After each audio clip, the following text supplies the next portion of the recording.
Welcome back to Market on Close. I'm Marley Caden. To discuss the latest tech earnings, joining us in studio today is Nigam Arora, the founder of the Arora Report. Nigam, so great to have you in person with us today to talk tech.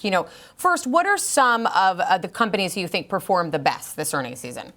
Well, I think the company that performed the best is Palantir, Microsoft, Meta. So those are the three on the top of the list. The companies that didn't perform well are Amazon. Oh, poor cloud. Poor AWS. I mean, they're trying. Let's focus on the positive, though. Okay. What was it about Microsoft? And let's talk Microsoft and Meta first, and then we'll talk specifically about Palantir. But what about their reports did you think were so strong?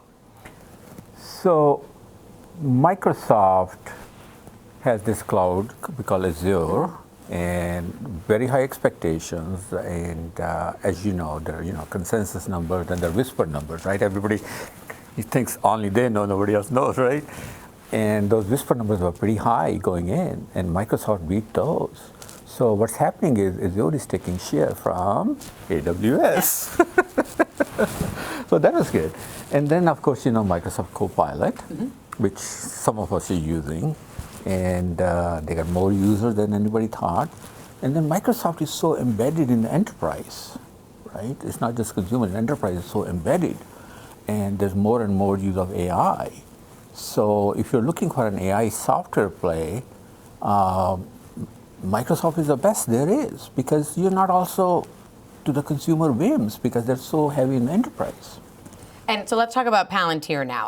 I love when you make these predictions, these price predictions or market cap predictions, because you have a history of them coming to fruition.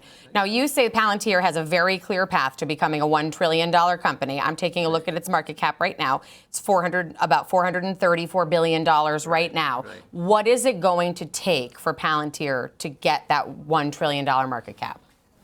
So, they're making the bold. I've been in the markets for a long time. I've never heard or seen anybody make a bold prediction like they have. They say they're going to increase their revenue by 10 times. So right now they're around 3.4 billion to 34 billion.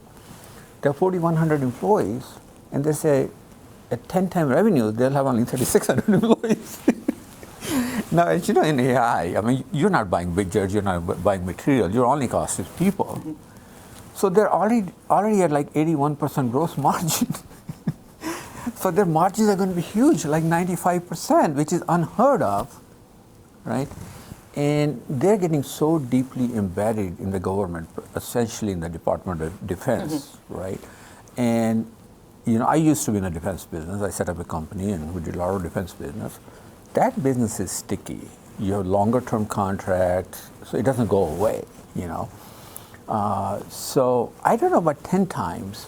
But doubling, tripling revenues from them, I think is a straight shot. 10 times we'll have to see. So how long? What's the timeline on that? Okay, so the trajectory they're on, I think next 5 to 7 years, they could be 10 times bigger than they are now. Okay. Okay, but I know.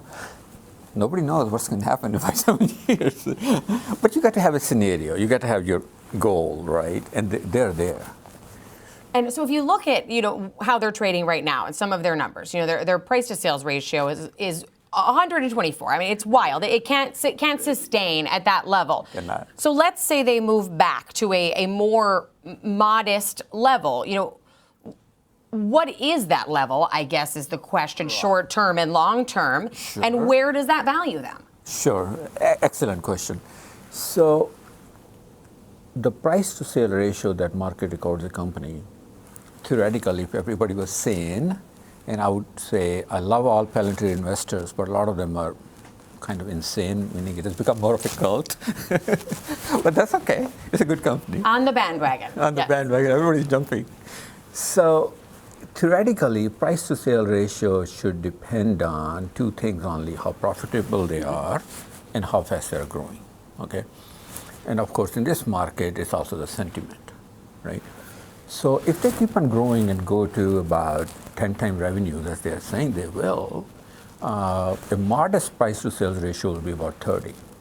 And even so once they're getting close, and if they still are going at that rate, then 50, 60 is not out of the question. So if they grow 10 times and price to sales comes down from 124 now to 30, you're over $1 trillion. So that's how kind of I look at it. Yeah, and it, like you mentioned, a lot of the investors in Palantir are very pro Palantir, sometimes not acknowledging potentially some of the risks. Right. What are some of the risks that an investor in Palantir should be appreciating? The biggest risk, and I'm an entrepreneur. I've founded 500 companies along the way. Anytime a company has margins like Palantir has, everybody else says, why can't I do it? Right? I mean, if nothing else, I'll beat them on price, right? I'll be happy with 70% margin now instead of the 81%, right? So Palantir has a target on their back. If I'm no longer in the business of starting new companies, but if I was, right now, I would be raising funds to start a competitor to Palantir. And I suspect right now there are so many other companies that are trying to do that. So they're going to hit that competition somewhere. Now, could be that they always stay so far ahead of everybody else and nobody beats them. But I think, so there's a difference between Palantir and someone like Microsoft. Mm-hmm. Someone like Microsoft gets so embedded in enterprise, it's very, very hard to change. Even a company like Salesforce CRM is very hard to change once you're embedded. But what Palantir is doing is basically they're pulling all the data and giving you a decision making, a dashboard or something. That I think is replaceable, right? You could switch over from them to somebody else. So they don't have a strong enough of a moat. So I think the biggest thing is more competition comes along. And the sentiment is at extreme positive, which I always say extreme positive sentiment is a contrary signal because everybody's like on one side of the boat, right? The boat is fine unless there's a storm, like more competition, and then what? Right, then the boat capsizes. But that's a risk. So knowing all of that, how do you invest and trade Palantir? Okay. So the way we have done is we have a core position, which we started at $20.15. So we have very large gains. So we're kind of sticking with it. And then what we take on periodically when we see the dips or opportunities, what we call is a trader on position. Mm-hmm. So the core position we say, okay, unless something goes wrong, we're holding for next 5-7 years. The trader on positions, we may have it for a month or 2 or 3. We always have a stop on trader on position because we don't want to risk, and we have a target. So on trader on positions, we're very happy to make 30-40%, right? We're not trying to make several 100%. And we'll have a stop somewhere, 10-15% range. And so we don't put stops and targets based on, just we do it 7%, 10%. What we do is something unique. We look at money flows very, very closely.